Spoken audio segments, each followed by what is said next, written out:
Yo guys, what is up? It is Alex or Black Eye here. Ishtar is Smite's newest hunter that excels at close ranged combat. In this video, I'm going to teach you how to fully utilize her entire kit to its full potential. Let's briefly discuss what her kit is and then go more in depth with each ability and learn how to use them properly. There will also be timestamps in the video and in the description if you would like to skip to certain parts of the video. Without further ado, let's get started. Now we can break down each ability one by one. For starters, I'm going to go over how you should be leveling Ishtar. At level 1, you should put a point into your first ability. At level 2, you should put a point into your third ability. And at level 3, you should put a point into your second ability. From here on out, you should be prioritizing maxing the 1, then the 3, and then the 2. And then putting a point into your ultimate whenever possible. This is because you don't really get much value out of maxing the 3 or the 2, and you're constantly using your auto attack stim. Ishtar's passive allows her to gain attack speed and movement speed. When she gets below 75% health, the god that put her below that health threshold becomes marked. If Ishtar auto attacks the target, she gains 5% attack speed stacking 4 times, so 20% maximum. If Ishtar kills the target or gets an assist on them, she gains 20% movement speed for 5 seconds. Ishtar's first ability allows her to select one of 3 basic attack types.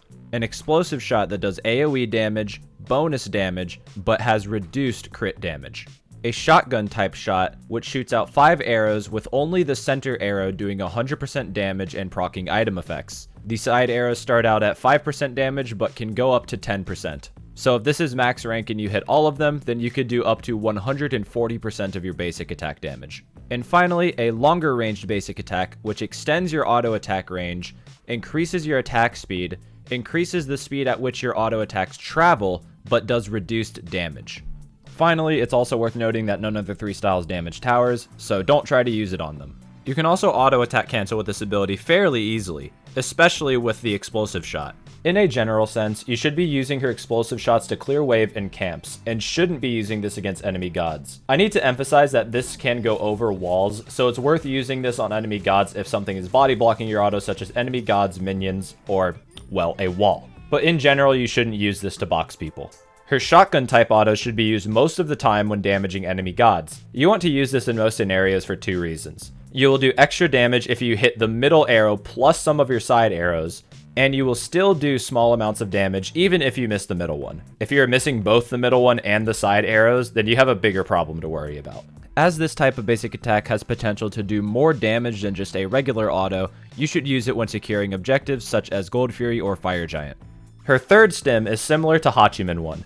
This should essentially only be used when trying to poke the enemy team from a safe distance. It can also be used to damage lane minions if you know you can't step up too far due to being low health or you're just very behind.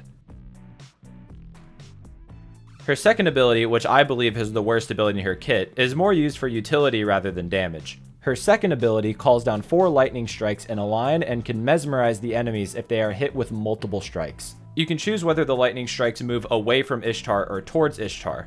Aim it low to have the strikes move away from Ishtar, and aim it high to have them come towards Ishtar. Early into the game, it's useful to help clear the wave, although I wouldn't spam this ability every single wave unless you have Death's Toll, as you'll run out of mana very quickly. In the mid to late game, your explosive autos are more than enough to clear waves and camps. Depending on the distance between you and the lane minions or camp, you can actually get 3, sometimes even all 4 lightning strikes to hit the same group of minions if you backpedal while casting the ability. When it comes to using this to fight enemy gods, in the early to mid game you'll want to use this in combination with your auto attacks, but come late game it's better DPS to literally just auto attack.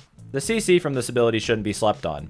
You can use it to set up for your team or even secure an auto attack. When running away from an enemy, you can quickly turn and cast this to either force them to avoid it or mesmerize them for a short time. In a similar vein, you can also use this ability to peel for your teammates if they get into trouble. Finally, it should be fairly obvious that if multiple enemy gods are grouped up, you're going to want to use this for AoE damage and CC.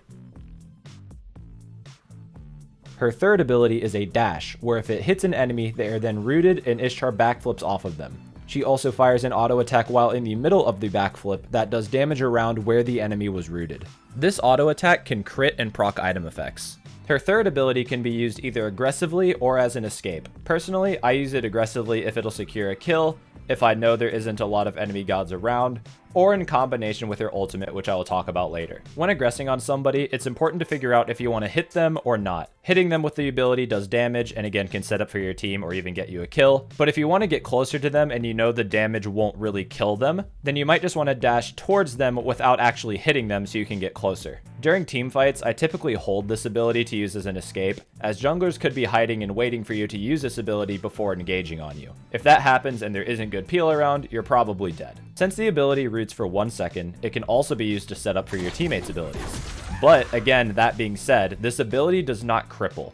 So you could accidentally bait yourself by dashing in on somebody and they follow up with a dash or leap of their own. Also, since the backflip only occurs if you hit an enemy god, if you miss the dash, you could accidentally displace yourself. Also worth noting that since the backflip only occurs if you hit an enemy god, you might accidentally put yourself in a position you don't want to be if you miss the dash on the god you're trying to hit.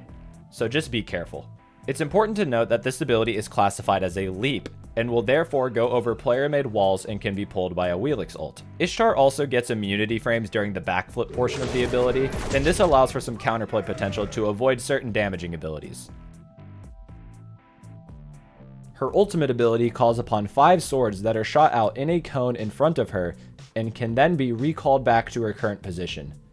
These swords do damage and cripple during the initial firing, and can stun and do more damage during the recall portion of this ability. Each sword after the first will do reduced damage for both the initial cast and the recall. What this means is that this damage reduction resets after the initial firing, so the first sword of both the initial firing and the recall will deal full damage, but each sword afterwards will not. The stun only occurs if someone is damaged by the initial firing and the recall. Her ultimate ability is extremely good for both aggressing and counterplay. This ability isn't one to try and kill people with. It's more used to pull relics and get people low enough for you to kill them with the rest of your kit. Obviously, if there's a scenario where you need to ult somebody to kill them, then do it, but I wouldn't hold on to this ability until people are low. Remember that the swords are recalled back to Ishtar's current position, so you can move around to change where the swords recall to. Therefore, if the enemy moves out of the way to avoid the recall, you can dash in whichever direction to ensure that they hit. If I know that the opposition has their beads or Aegis up, I'll use this in the middle of boxing them to either try to get them to use their beads or run away. You just cast the ability and recall it. If they end up running away, then you can just use your dash to catch up with them. If you know for a fact that the opposition does not have their purification beads, then you can combo with your ultimate and your third ability for massive amounts of damage. To do this, simply cast your ult, then immediately hit them with your dash and recall your swords at the exact same time. The root from your dash will ensure that all 5 swords will hit them on the recall, dealing massive damage. It's also good to use as a counterplay mechanic. Since Ishtar is CC immune during this ability, you can use it to counter other CC abilities. Some examples would be using this to get out of Hades or Ares' ultimate, and then you have the option to fire it back at them. Finally, don't be afraid to use this solely for CC immunity, even if it doesn't hit anybody. This will always be worth it if it prevents you from dying. The optimal hunter build is constantly changing from patch to patch, and can even be matchup dependent. So I'm not going to discuss an exact build you should be going on in great detail. As of 9.8 dropping, I found success using this build: Leather Cal, Transcendence, Atalanta's Bow, Wind Demon, Deathbringer, and Executioner. I then upgrade Deathbringer into Envenom Deathbringer and Leather Cal into Hunter's Cal.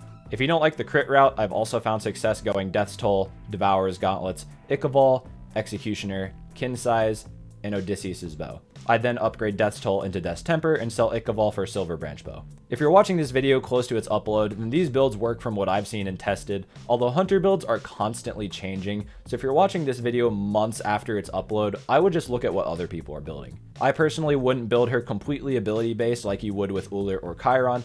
Finally, your build should depend on the enemy team's composition. If they have a tankier than normal team, such as a warrior or guardian jungle, you probably want to go attack speed and penetration. On the flip side, if they have a squishier than normal team, such as a mage or assassin solo, then you probably want to go crit. Thank you guys for watching, and I hope you learned something today. This guide is being uploaded fairly close to Ishtar's release, but I believe a large majority of her tricks and mechanics have already been discovered. So this guide should be relevant indefinitely. My name's been Black Eye, and thank you for watching. Oh shit, pray them niggas go, hey. Oh, we sell the clowns around, it look like circus shows, hey. This is not the album either, these are just some throwaways. This shit still so cold when it drop, it's gonna be a motherfucking snow day. Hey.